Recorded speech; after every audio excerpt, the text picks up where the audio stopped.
Acting chairman জনাব তারেক রহমান পরিষ্কার বলেছেন, এই সরকার আমাদের সরকার, এই সরকার বাংলাদেশের গণ মানুষের সরকার।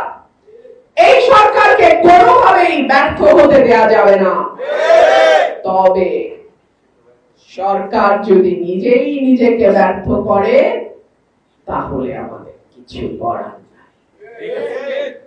একটা গণতান্ত্রিক দেশ সবচেয়ে বেশি নিরাপদ থাকে নির্বাচিত প্রতিনিধিদের হাতে। সেই কারণে আমার দল বাংলাদেশ জাতীয়তাবাদী দল বিএনপি বারবার সরকারকে অনুরোধ করেছে, দেশের মানুষের ক্ষমতা মানুষের হাতেই ফিরিয়ে দিন।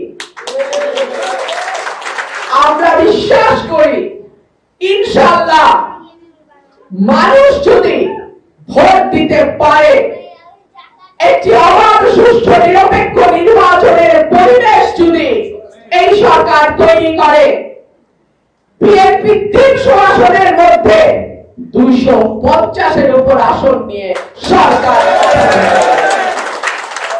এবং এইবারের পার্লামেন্ট আমি অনুরোধ করব, আমি মানুষের পালস বুঝি, আমি অনুরোধ করব নতুন তরুণ নেতৃত্ব দিয়ে আমরা আমাদের পার্লামেন্টকে সাজাবো নতুন করে।